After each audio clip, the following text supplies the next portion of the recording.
Friends, welcome back to our channel. അപ്പോൾ ഇന്ന് നമുക്കൊരു വെറൈറ്റി ആയിട്ടുള്ള ഗോതമ്പ് ദോശ ഉണ്ടാക്കിയാലോ? ഇതെങ്ങനെയാണ് ഉണ്ടാക്കുന്നതെന്ന് നോക്കാം. ചെറുതായതുകൊണ്ട് 4 ഉരുളൻകിഴങ്ങാണ് ഞാൻ എടുത്തിട്ടുള്ളത്. 2 പിഞ്ച് വലിയ ജീരകം, 1 ടീസ്പൂൺ മുളക് പൊടി, ഒരു മീഡിയം സൈസ് സവാള ചെറുതായി അരിഞ്ഞത്, 4 പച്ചമുളക് ചെറുതായി അരിഞ്ഞത്, ഒരു ചെറിയ കഷ്ണം ഇഞ്ചി കൊത്തിയരിഞ്ഞത്, മല്ലിയില. നന്നായി ഉടച്ചു വെച്ചിരിക്കുന്ന ഉരുളക്കിഴങ്ങിലേക്ക് സവോള ചേർത്ത് കൊടുക്കാം. പച്ചമുളക്, ഇഞ്ചി, മല്ലിയില,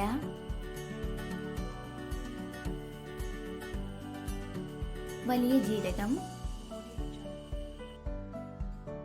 മുളക് പൊടി, ആവശ്യത്തിന് ഉപ്പും കൂടിയിട്ട് നന്നായി ഒന്ന് മിക്സ് ചെയ്തെടുക്കാം.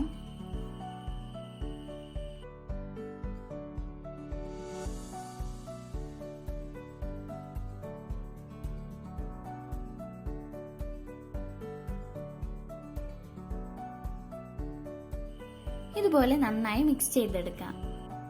ഇനി ഒരു പാത്രത്തിലേക്ക് 250 ഗ്രാം ഗോതമ്പ് മാവ് ഇട്ട് കൊടുക്കാം. അതിലേക്ക് ആവശ്യത്തിന് ഉപ്പ് ഇട്ട് കൊടുക്കാം. ഇനി ഇതിലേക്ക് വെള്ളം കൂടി ചേർത്ത് നന്നായി ഒന്ന് ലൂസാക്കി മിക്സ് ചെയ്തെടുക്കാം.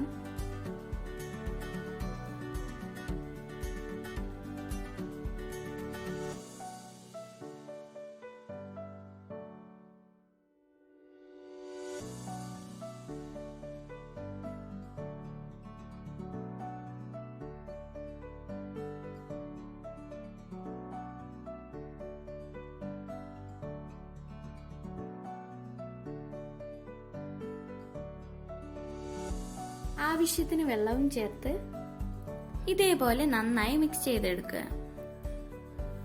ഇനി ഇതിലേക്ക് നേരത്തെ റെഡിയാക്കി വെച്ചിരുന്ന മിക്സ് ചേർത്ത് നന്നായി ഒന്ന് യോജിപ്പിച്ചെടുക്കാം.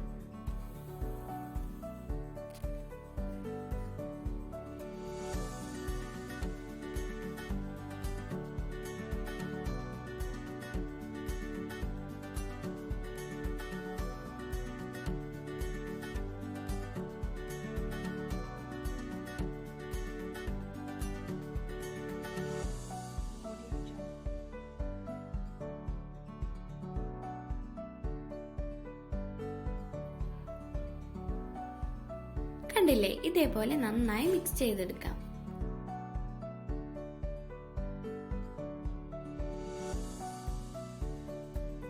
ഒരു പാൻ ചൂടായതിനു ശേഷം അതിലേക്ക് ദോശയുടെ മിക്സ് ഒഴിച്ചു കൊടുക്കാം.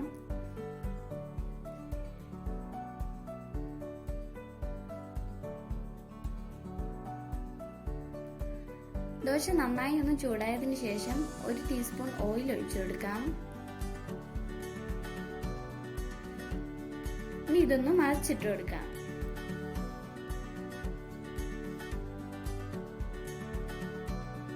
ഇനി ഒന്നും കൂടി ഇതൊന്ന് മറിച്ചിട്ടതിന് ശേഷം നമുക്ക് ഒരു പ്ലേറ്റിലേക്ക് മാറ്റാം.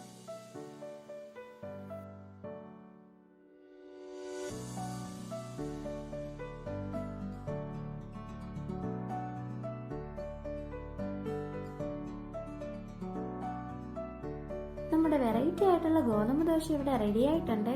ഇത് കഴിക്കാനായിട്ട് കറിയുടെ ഒന്നും ആവശ്യമില്ല. അപ്പോൾ എല്ലാവരും ട്രൈ ചെയ്ത് നോക്കുക. അടുത്ത വീഡിയോ ആയിട്ട് വരുന്നവരേക്കും ബൈ ബൈ.